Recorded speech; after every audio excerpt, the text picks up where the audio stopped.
Good morning to all. Welcome to judicial law classes. आज से हमारी नई सब्जेक्ट की क्लास स्टार्ट होने वाली हैं, जो आपकी टीपीए संपत्ति अंतरण अधिनियम 1882 आज से स्टार्ट करेंगे हम।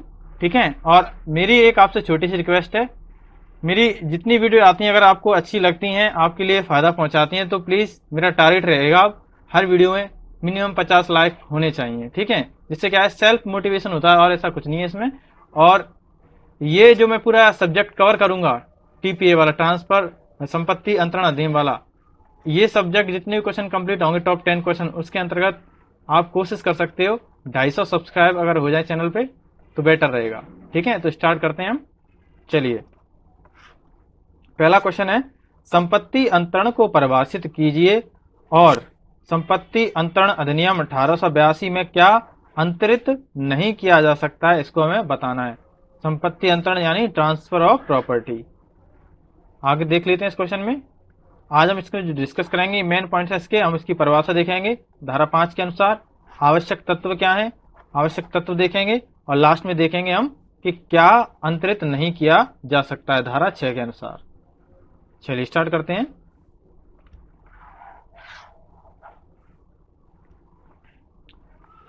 धारा 5, तो देखिए धारा 5 में इसकी जो परिभाषा दी गई है, उस परिभाषा को अगर हम सामान्य रूप से देखें कि उस परिभाषा का आशय क्या है, तो धारा 5 में जो संपत्ति अंतरण की जो परिभाषा वो इस प्रकार से है कि किसी भी जीवित व्यक्ति द्वारा, यानी जो भी कोई व्यक्ति जो जीवित है, उस जीवित व्यक्ति द्वारा अन्य किसी जीवित व्यक्ति को वर्तमान यानी अब प्रेजेंट में या भविष्य में कोई भी संपत्ति हस्तांतरण किया जाना, यानी किसी भी जीवित व्यक्ति द्वारा अन्य किसी जीवित व्यक्ति को वर्तमान में या भविष्य में कोई भी संपत्ति हस्तांतरित किया जाना संपत्ति अंतरण कहलाता है। सरल भाषा में ये कहें तो एक व्यक्ति द्वारा दूसरे व्यक्ति को अपनी कोई भी संपत्ति हस्तांतरित करना संपत्ति अंतरण के अंतर्गत आता है। तो ये तो थी इसकी परिभाषा जो नॉर्मल है कि किसी भी जीवित व्यक्ति द्वारा अन्य किसी जीवित व्यक्ति को वर्तमान या भविष्य में अपनी संपत्ति हस्तांतरित करना, ट्रांसफर करना संपत्ति अंतरण कहलाता है। इसके आवश्यक तत्व देख लेते हैं। मूल रूप से इसके 3 आवश्यक तत्व हैं। एक तो संपत्ति का अस्तित्व में होना पहला, और दूसरा है जीवित व्यक्ति या जीवित व्यक्ति हो दोनों पक्ष, और तीसरा इसका आवश्यक तत्व है अंतरण यानी ट्रांसफर होना चाहिए। इसको डिस्कस कर लेते हैं हम। तो इसके आवश्यक तत्व, तो संपत्ति का अस्तित्व में होना आवश्यक है, यानी जिस भी संपत्ति का ट्रांसफर या अंतरण किया जा रहा है वो संपत्ति अस्तित्व में होनी चाहिए। यानी अस्तित्व का मतलब सिर्फ इतना है कि ऐसा ना हो कि आप कागजों में तो संपत्ति दिखा रहे हो, कागजों में दिखा रहे हो, कहाँ से बोल रहे हो मेरी उस जगह संपत्ति है, मैं उसको आपको दे दूंगा, लेकिन वास्तविक रूप में कोई संपत्ति वहां पर है ही नहीं। तो अंतरण के लिए आवश्यक है कि संपत्ति अस्तित्व में होनी चाहिए। ठीक है, इससे पहले मैं एक चीज और क्लियर कर देता हूं आपको। कुछ टर्म्स हैं संपत्ति अंतरण अधिनियम में, उन जो टर्म है उनको आप क्लियर कर लो एक बार। ठीक है, देखिए, नंबर 1 अंतरण, नंबर 2 अंतरणकर्ता, नंबर 3 ऐसे लिख सकते हो उसको अंतरिति,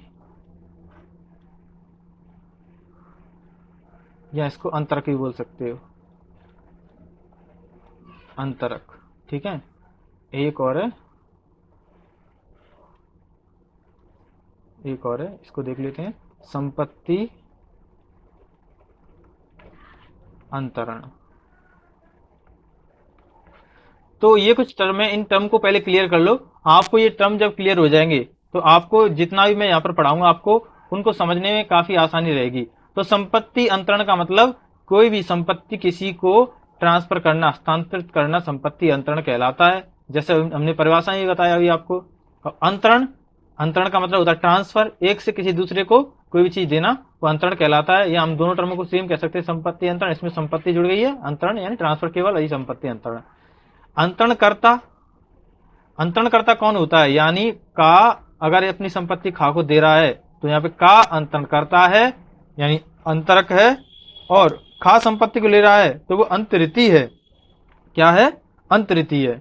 ठीक है, तो ये थे इसके मुख्य रूप से कुछ ऐसे टर्म जो आपको समझना जरूरी है। अंतरिति वो है जो संपत्ति को किसी से लेता है हस्तांतरण के जरिए, और अंतरक या अंतरणकर्ता वो होता है जो संपत्ति देता है। ठीक है, तो इन टर्म्स को, ये जो टर्म्स हैं इनको याद रखना आप।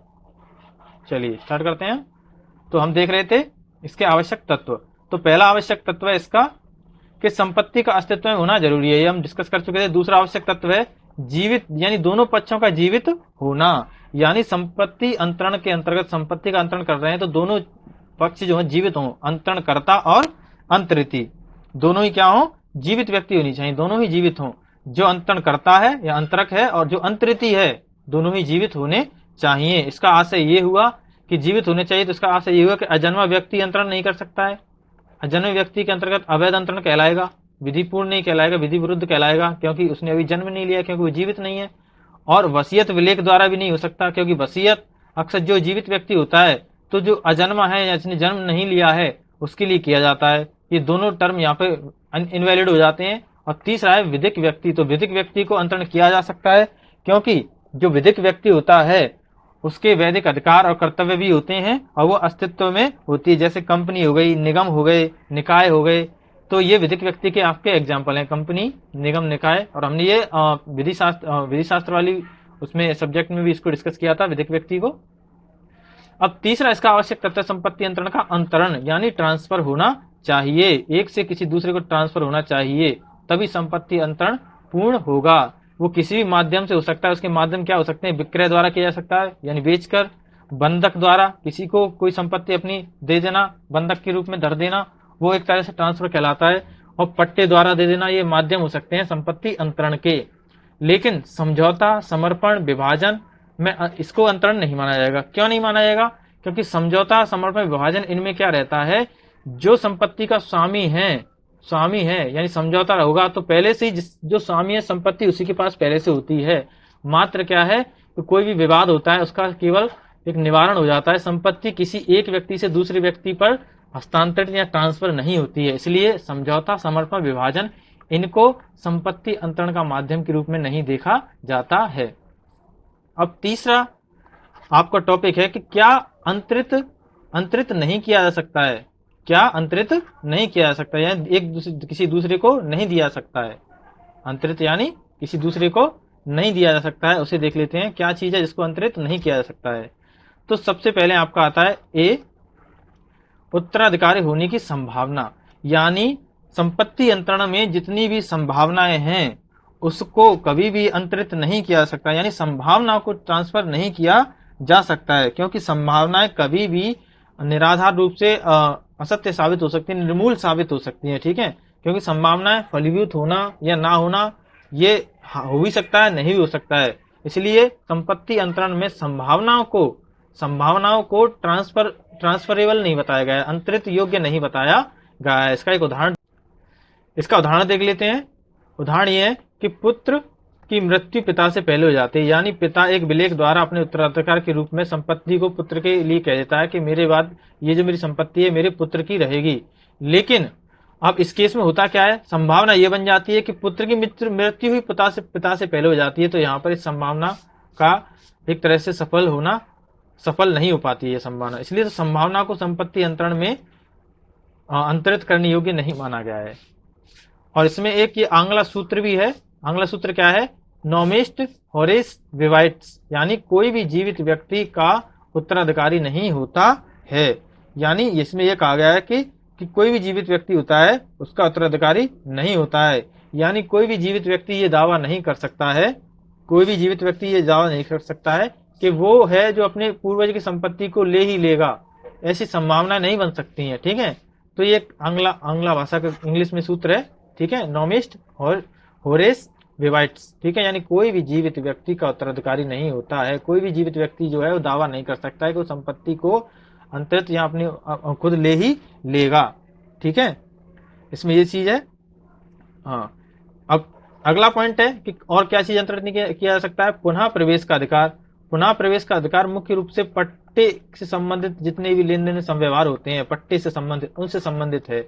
जब स्वामी किसी को पट्टे के द्वारा अपनी संपत्ति हस्तांतरित करता है, तब अगर जो संव्यवहार किया जा रहा है उसमें कोई कोई भी कमी रह जाती है, ठीक है, या कोई भी शर्त भंग हो जाती है, कोई भी शर्त भंग हो जाती है, तो ये जो पुनः प्रवेश का अधिकार है, जो स्वामी उसको अंतरित कर रहा है, इसको वो खो देता है पुनः प्रवेश के अधिकार को, यानी ट्रांसफरेबल नहीं रहता है। अगर अगर वो इसको दोबारा से ट्रांसफर करना चाहता है तो उसे स्वामित्व के साथ में ट्रांसफर करना पड़ेगा, क्योंकि पट्टे के संदर्भ में जितनी जो शर्त हैं वो भंग रह रही हैं, भंग हो रही हैं, यानी पूरी शर्तें पूरी नहीं हो पा रही हैं। तो अगर उसे ट्रांसफर करना होगा तो स्वामित्व के साथ में करना होगा, इसलिए ये पुनः प्रवेश का अधिकार संपत्ति अंतरण के अंतर्गत अंतरित योग्य नहीं है। अगला पॉइंट है सुखाचार, यानी कोई भी व्यक्ति अपना ईजमेंट, इंग्लिश में बोलते हैं ईजमेंट, सुखाचार, सुखाचार, क्योंकि हर व्यक्ति को जो सुखाचार ईजमेंट मिलता है वो किसी भी अन्य वस्तु या कोई भी वस्तु हो सकती है या कोई भी संपत्ति होती है, संपत्ति कोई भी संपत्ति हो सकती है, उसके सहयोग से सुखाधिकार मिलता है। बिना वस्तु या संपत्ति को वो सुख भोग नहीं कर सकता है।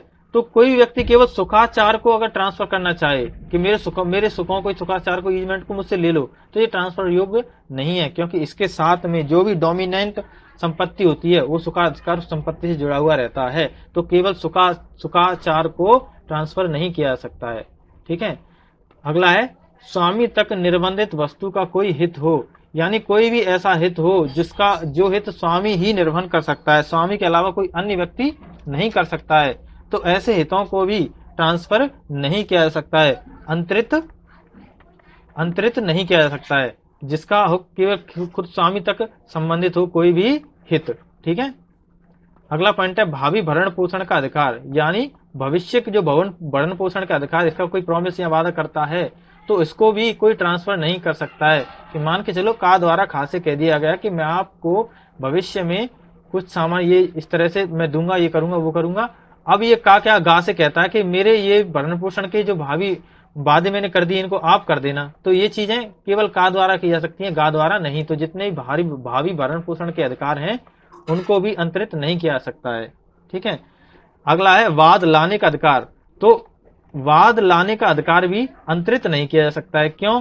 क्योंकि वाद लाने का अधिकार एक विशेष व्यक्ति का अधिकार होता है और विशेष रूप से उसी की संपत्ति संबंधित होता है। तो कोई अन्य व्यक्ति उसकी इच्छा के विरुद्ध वैसे वाद नहीं ला सकता, वो खुद उसमें किसी भी वाद में खुद एक तरह से उत्तरदायित्व तो रहना चाहिए। कोई अन्य व्यक्ति किसी के अन्य व्यक्ति की जगह पे वाद नहीं ला सकता है। तो ये वाद लाने का अधिकार भी क्या है, अंतरित योग्य नहीं माना गया है संपत्ति अंतरण के अंतर्गत।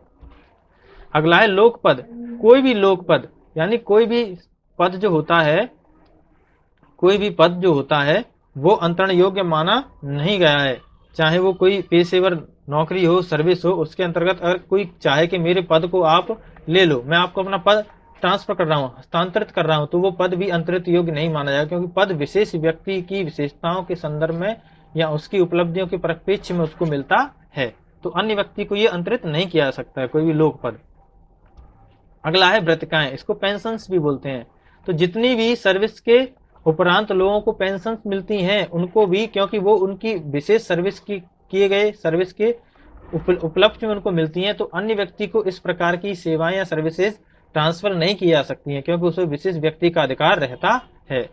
और प्रकृति के प्रतिकूल अंतरण भी नहीं किया जा सकता है, जैसे कि कोई कहे कि मैं आपको वायु, हवा, प्रकाश को आपको ट्रांसफर कर दूंगा, अंतरित कर दूंगा, तो इन चीजों को भी नहीं किया जा सकता है। या विधि विरुद्ध कोई कार्य हो उनको भी आप अंतरित नहीं कर सकते हो। ऐसी क्वालिफिकेशंस जो आपको अवैध घोषित कर रही है, उन क्वालिफिकेशंस को भी आप किसी को ट्रांसफर नहीं कर सकते हो, अंतरित नहीं कर सकते हो, ठीक है।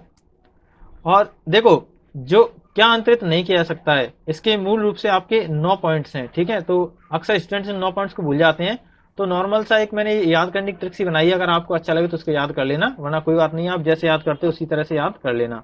तो इसमें है उत्तर पूरा सुन स्वामी, BHVLOPP, यानी उत्तराधिकार। पहला क्या है कि कोई भी जो उत्तराधिकार का प्रवेश है, यानी उत्तराधिकार की जो संभावना है, उत्तर से क्या है, उत्तराधिकार की संभावना को अंतरित नहीं किया जा सकता है। पूरा से क्या है, पुनः प्रवेश के अधिकार को पुनः प्रवेश का जो अधिकार है उसे अंतरित नहीं किया जा सकता है। सुन से क्या है, सुखाचार, जो सुखाचार का जो अपना सुखाचार का अधिकार है उसे भी, सुखाचार का अधिकार कह लो, यहाँ पर सुखाचार जो है उसे अंतरित नहीं किया जा सकता है।